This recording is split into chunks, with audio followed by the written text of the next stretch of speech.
Om Swastiastu, Doctor and friends. We are from Small Group Discussion B1, and today we would like to present our student project entitled Diabetes Mellitus Without Complication. And here are our group members. Before we continue, let me introduce myself. My name is Putu Isyundra Kesuma, last seat number 003, and I will explain about the introductions of the student project.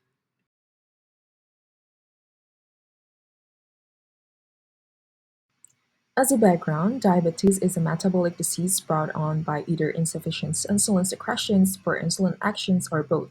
And 48% of the 1.5 million fatalities from diabetes that occurred in 2019 happened in those under the age of 70. And the risk factor of diabetes, such as family history, sedentary lifestyle, unhealthy diet, age, and also ethnicity. And diabetes are classified into groups such as type 2 diabetes, type 1 diabetes, specific type of diabetes, and also gestational diabetes. And the diagnosis indicator that commonly used are fasting plasma glucose, or GTT, and also A1C. And to diagnose diabetes, it's actually required classic symptoms plus a random plasma glucose measurement more than 200 milligram per deciliter. One of the strategy of diabetes treatment is lifestyle changes. It continues to be a key component of diabetes care, improving glycemic control and reduce the risk of complications. It is also helpful to promote a balanced diet and also keep a healthy weight. And don't forget to get regular exercise. Family medicine is also discovered to be essential for the treatment of diabetes and for applying the results of clinical trials to the large-scale patient care that we require. Here are the problem identification, the objectives. Here are the benefits of this paper, and I think that's all from me. The next part will be continued by my friend. Thank you. Hello everyone, my name is Veronika Wijaya with my tail last digit of my student number 113. In this section, I will discuss the importance of anamnesis in patients with diabetes mellitus. Anamnesis is a crucial initial step to gather comprehensive patient information, identify risk factors, and guide the diagnostic process. The primary purpose of anamnesis is to collect detailed information about the patient health status. This helps healthcare professionals identify risk factors and develop an accurate diagnosis and treatment plan to the patient. Let's begin with personal history. The key aspects to focus on include the patient diet, physical activity levels, and smoking habits. Other risk factors such as the obesity, hypertension, and cholesterol levels. Next, we gather the patient medical history. This includes any previous conditions such as gestational diabetes, prediabetes, or other endocrine disorder. For patients already diagnosed with diabetes, we need to know the duration of their diagnosis, treatment they have undergone, their compliance with medication, and any side effects they may have experienced. Finally, family history is essential. Since type 2 diabetes often has a genetic component, it is crucial to explore whether close relatives have a history of diabetes that has genetic predisposition. That's all from me. Thank you. Next, let me introduce myself. My name is Putu Indriati with last digit number 231. Next, I will explain about physical examination for diabetes mellitus. First is blood pressure, important due to common comorbidity of hypertension in diabetic patient, body weight and BMI, skin examination, foot examination, special focus on foot ulcer and neuropathy, use monofilament test for loss or protective sensation, neurological examination, and eye examination, conduct fundoscopy to check for diabetic retinopathy. Next, I will explain about additional examination for diabetes mellitus. Type 1 DM is autoantibody testing, identifies autoimmune markers, example anti-GAD antibodies, isolate shell antibodies, insulin, and auto-antibodies. And then type 2 DM, C peptide levels, oral glucose tolerance test. Diagnosis criteria for type 2 DM is fasting plasma glucose, 2-hour plasma glucose, random plasma glucose, and HbA1c.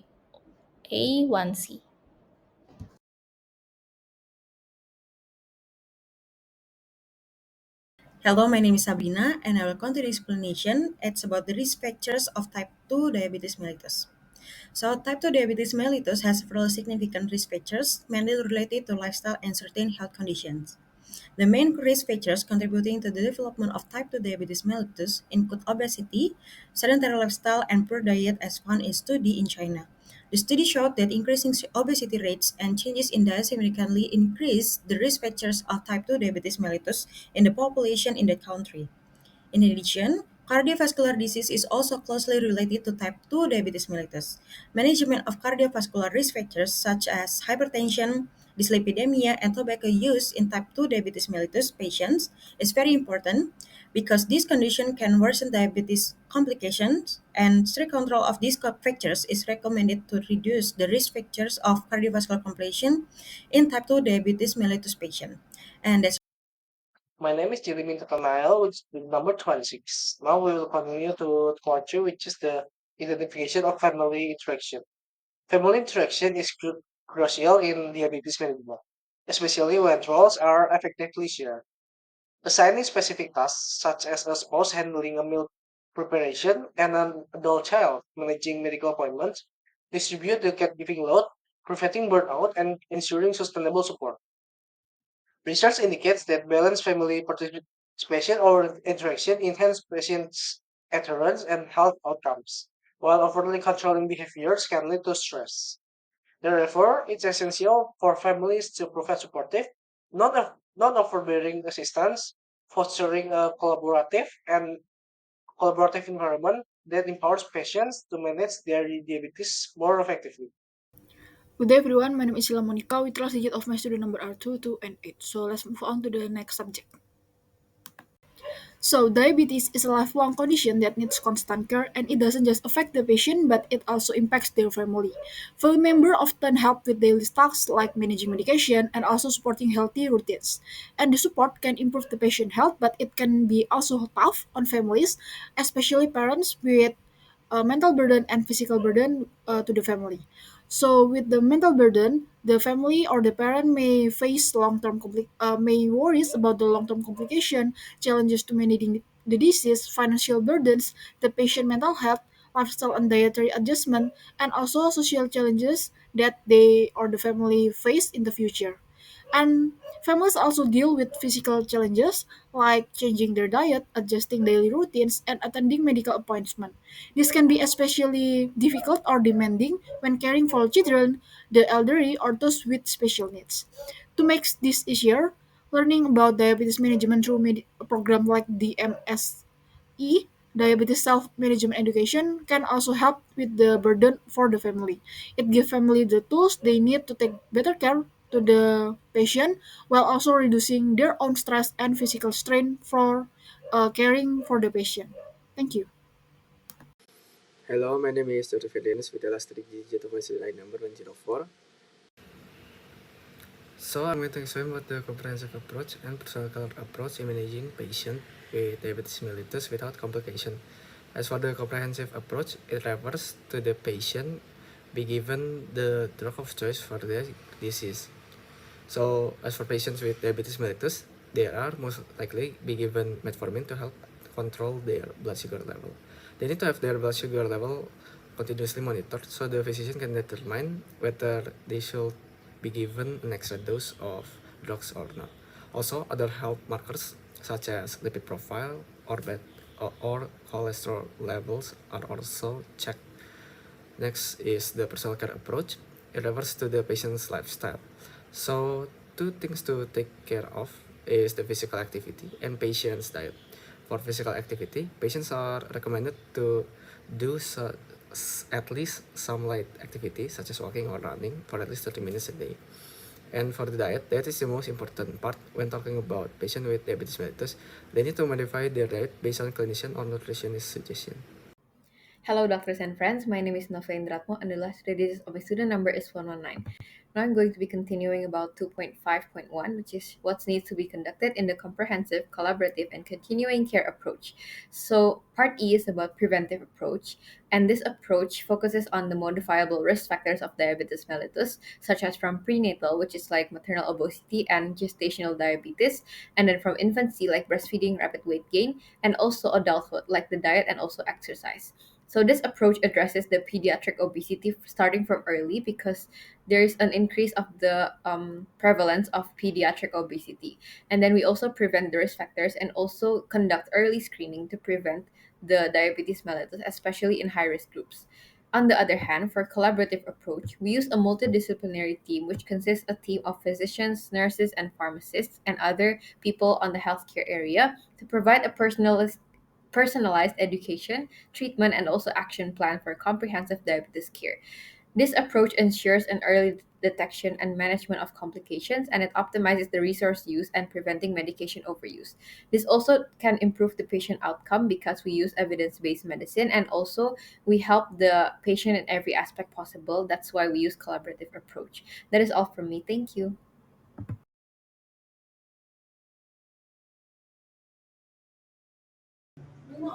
So, defining the holistic care approach emphasizes treating the patient as a whole rather than merely addressing specific symptoms or disease. It encompasses physical, mental, social, and spiritual well-being.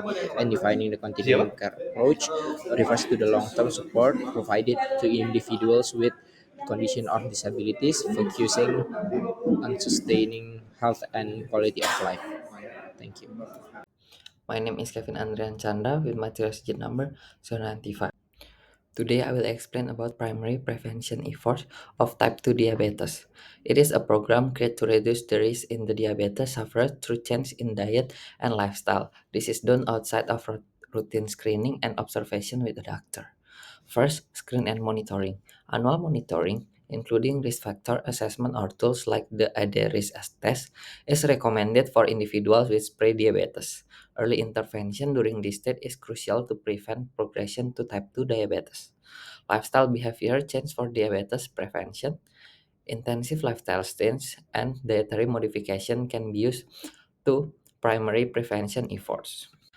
Diabetes prevention programs. Program like diabetes prevention programs focusing on calorie reduction and physical activity effectively reduce type 2 diabetes risk.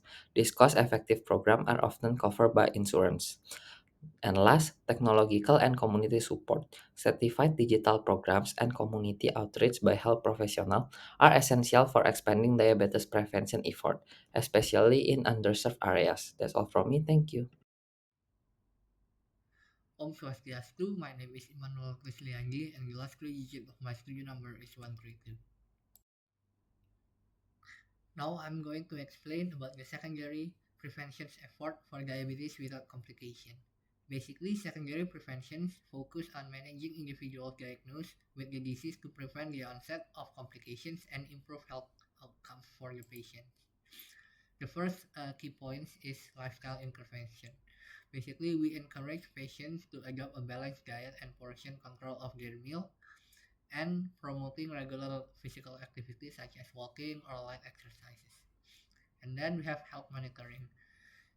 We regularly check of blood glucose level and monitor blood pressure and lipid profile for the patients to monitor their condition.